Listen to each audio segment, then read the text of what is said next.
Welcome to the पाठशाला। आज का निबंध है डिजिटल इंडिया। आपने बहुत सारे लोगों ने ये डिमांड की है कि मैं लेटर और प्रेसी पे भी कुछ कर दूं।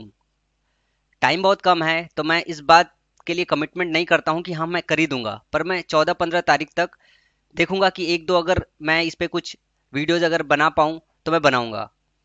अभी आज मैं डिजिटल इंडिया, स्टार्टअप इंडिया और बाल श्रम पे वीडियो दे रहा हूँ, जो कि रात के 1:30-2 बजे तक तीन के तीनों अपलोड हो जाएंगे। तो जैसे कि ये डिजिटल इंडिया गवर्नमेंट की योजना है, आप सभी को पता है, तो इस पे एसएससी की ये गाइडलाइन के काफ़ी पैरामीटर्स अप्लाई होंगे। जैसे ये तीन तो सभी पे लगने हैं।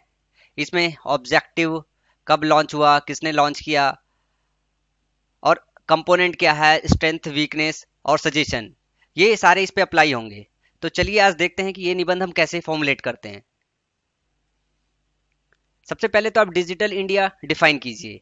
इंट्रोडक्शन हमेशा ऐसे ही होता है कि योजना को आप डिफाइन करना होता है। मोदी सरकार की सर्वाधिक प्रमुखताओं वाली योजनाओं में से एक डिजिटल इंडिया कार्यक्रम सरकार का एक ऐसा अम्ब्रेला प्रोग्राम है जिसका उद्देश्य विभिन्न सरकारी विभागों को देश की जनता से जोड़ना तथा यह सुनिश्चित करना है कि बिना कागज के उपयोग के सरकारी सेवाएं मांग पर ही इलेक्ट्रॉनिक रूप से आम जनता तक पहुंच सके। आप सभी को पता है डिजिटल इंडिया का मतलब क्या है कि सबका सब इलेक्ट्रॉनिक मोड में है, कुछ भी जो है कागज ना चले, कागज का इस्तेमाल गवर्नमेंट डिपार्टमेंट में ना हो। लेकिन बात यह है कि आप इंट्रोडक्शन को, इस चीज को लैंग्वेज क्या रखते हैं, तो लैंग्वेज इस तरीके से होना चाहिए। आगे अब ये बताइए कि गवर्नमेंट ने क्या क्या किया है।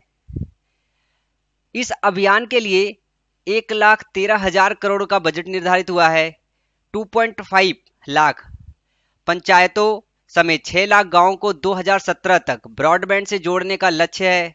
इसके अलावा डिजिटल लाकर प्रणाली, भीम ऐप, डिजिटल सिग्नेचर सहित कई ऐसी व्यवस्थाएं की गई है जिससे इलेक्ट्रॉनिक मोड का इस्तेमाल किया जा सके। अब आगे बताइए कि क्या इसमें बेनिफिट है, क्या इसमें आने वाली बाधाएं हैं। भारत में संस्थाओं तथा सेवाओं के डिजिटलीकरण से आधारभूत ढांचा के निर्माण, नागरिकों का डिजिटल सशक्तिकरण सहित भ्रष्टाचार पर नियंत्रण किया जा सकेगा। इसके आर्थिक समावेशन में भी सहायता मिलेगी। देश के डिजिटल लेन देन से कर चोरी भी रुकेगी, जिससे राजस्व में वृद्धि होगी। साथ ही साथ नोटों की छपाई पर होने वाले खर्च में बचत होगी। तो यहाँ पे हमने ये बताया कि डिजिटल इंडिया से क्या क्या हमें फायदे मिलने वाले हैं। अब आगे बताइए कि क्या चैलेंजेस फेस करेगी। डिजिटल इंडिया की राह में बहुत सी कठिनाइयां हैं। इसमें लोगों के पास इंटरनेट की सुविधा का न होना मुख्य है। 125 करोड़ की आबादी में मात्र 20 करोड़ लोगों के पास ही स्मार्टफोन है। साथ ही देश में इंटरनेट की धीमी स्पीड तथा लोगों के पास जानकारी की कमी भी डिजिटल इंडिया की राह में बाधक है। और फ़ोन इस्तेमाल करने में 114वां स्थान है। आप चाहे तो मेंशन कर सकते हैं, पर मुझे लगा नहीं कि इतना मेंशन करने लायक है, इसलिए मैंने ऑप्शन में दे रखा है आपको। तो आपने ये बाधाएं बता दी, आपने उससे होने वाले फायदे की बात कर ली। अब आप कंक्लूजन दीजिए। जैसे कि मैंने स्टार्ट में ये मेंशन नहीं किया कि किसने स्टार्ट किया, अब लेकिन मैंने कंक्लूजन इस तरीके से जो है डिफाइन किया हुआ है कि वो भी इसमें शामिल हो जाए। केंद्र सरकार के इस प्रोग्राम से, जो कि विभिन्न मंत्रालयों और राज्य सरकार के सहयोग से बना है तथा जिसकी निगरानी समिति के अध्यक्ष मोदी जी खुद है, से भविष्य में व्यापक सुधार होने की संभावनाएं हैं।